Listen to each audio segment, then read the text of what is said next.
Is now seriously ill almost 9 weeks into his hunger strike. He wants a royal commission into experiments on animals, but the government says it won't be blackmailed. Colin Baker reports. Barry Horne supporters say he's close to slipping into a coma. He's close to the point of no return. He has already starved himself longer than most of the IRA hunger strikers, and like them, his demands seem unlikely to be met. Horne was strong enough a few days ago to rise from bed and wave to his supporters holding vigil outside the hospital.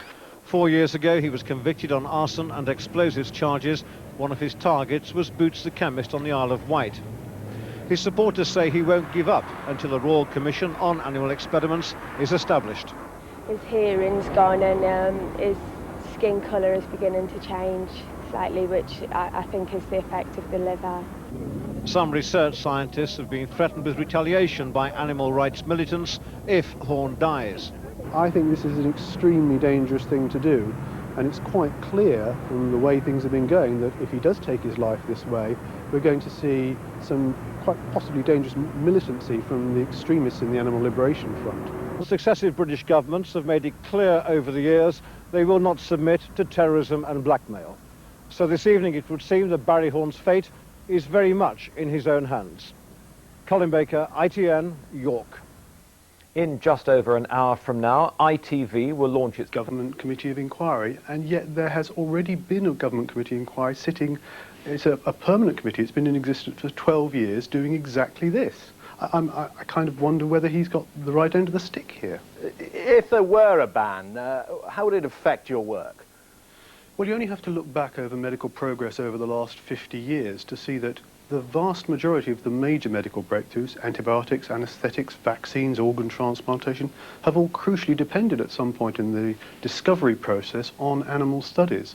If you then run that forward 50 years, you'd have to say we could expect major medical breakthroughs not to happen if we were not able to do the animal studies. But public opinion does seem to be going against you. Animal experimentation is being increasingly questioned. We've seen it removed for testing of cosmetics. Could there come a time when in major medical incidents there is no need to test on animals? Well, I certainly don't think public opinion is running against the use of animals in medical research. In fact, most of what I've seen and heard talking to people and read in the press is very clear. The public support it where it's justified for the use in medical research. And I think that's what's important, that we make sure we only use animals in experiments where it's clearly justified, and that we look after their welfare properly when we do have to use them. And are you actively trying to find another way? Goodness gracious, yes. Tens of millions of pounds are spent every year in this country developing non-animal alternative methods. I mean, it would be much better, both ethically and for every sort of reason, if we didn't have to use animals in experiments. If we could do the research and make the breakthroughs without using animals, then none of us would have to worry about people threatening to kill scientists if Barry Horne died, and this whole debate would be over. But the reality is, for as far as we can see at the moment in medical science, it will still be necessary in some areas to use animals if we want to make those breakthroughs. Dr. Matfield, thank you very much. Thank you. The former Conservative Cabinet Minister Jonathan A.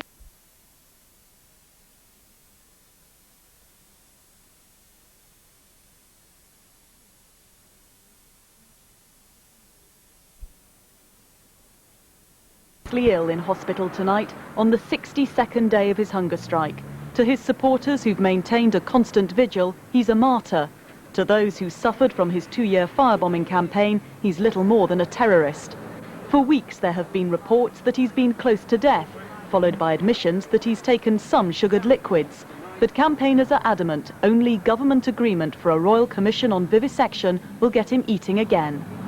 This distraction by the media to say that people can bring him off the hunger strike, it is exactly that, a distraction. There's Labour can save him, and that's all. All they have to do is implement their Royal Commission, which was promised before the election, and they can save him. Barry Horne caused millions of pounds of damage in arson attacks on the Isle of Wight. He was jailed for 18 years after detectives caught him planting bombs in shops in Bristol. Police are expecting more violence if he dies, and death threats have been made against 10 people involved with animal experimentation. But although Labour supported a royal commission before coming to power, the government and the industry say policy cannot be dictated by blackmail. I can't see a case for a Royal Commission because the government actually already has a committee which is looking at this issue of animal experimentation and has been for the last 12 years and has year on year produced recommendations and changes which have benefited animal welfare in laboratories. A Royal Commission, by comparison, would not be able to produce any report for another 2 or 3 years. These pictures of Barry Horne were secretly filmed by his friends last week.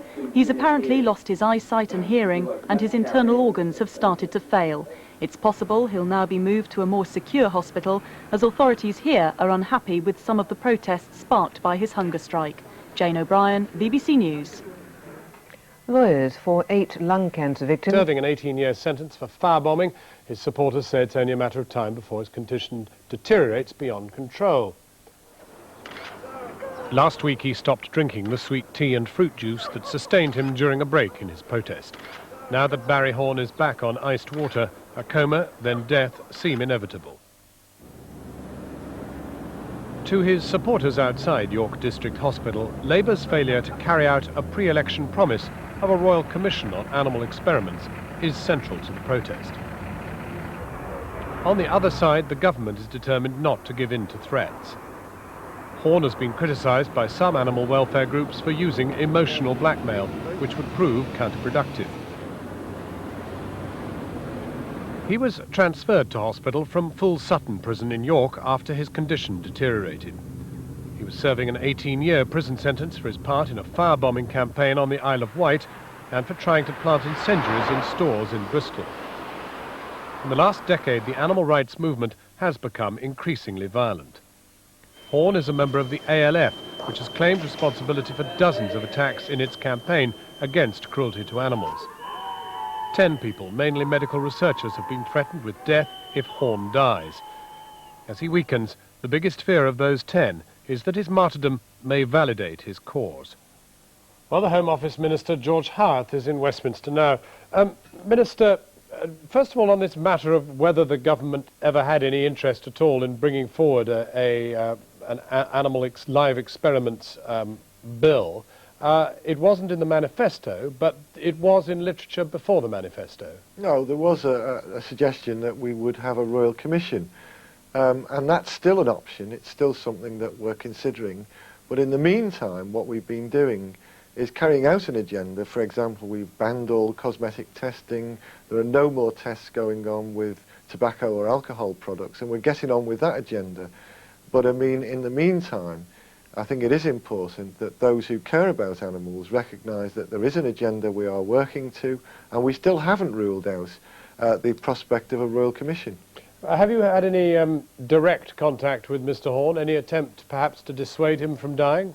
Well, no, but there has been contact between his supporters and the officials in the Home Office who deal with these issues, and there's certainly been some discussion on that. But I wouldn't want to leave anybody with the impression that we're in some sort of negotiating situation. We're not. It would be totally inappropriate in these sorts of circumstances to negotiate government policy alongside any action that anyone, Mr. Horne or anyone else for that matter, might take. Well, given that there are very few days left of his life, I would imagine, I suppose it's important to try and clarify, what is the window of opportunity for this decision to be made about a Royal Commission? Well, it's something that we will take a decision on at a pace that's appropriate. Well, what is the appropriate pace? Well, the appropriate pace is the way in which we will deal with these sorts of issues. The immediate priority is to deal with where we can reduce the number of experiments, particularly as we have already done so with cosmetic testing and with alcohol and tobacco products. We'll press on with that agenda. But you had 18 years in opposition to think about a Royal Commission. It's a pretty specific move, isn't it? I mean, surely you've now made up your mind. Well, we've had 18 months only in government, and it is an issue. It's one we are considering, and when the time is right, we'll make some sort of decision one way or the other. But it should be... well, are you saying that, for example, his death would delay such a decision because you wouldn't then be able to make it because of blackmail or whatever? Well, certainly what we won't do, and no government in a democracy could do, is respond to any kind of blackmail. Government simply cannot operate in a democracy on that sort of basis, and we certainly won't. George Howarth, thank you very much indeed for joining us. Thank you. Now, it is not everyone's idea of fun driving cars into the ground in a cold supermarket car park on a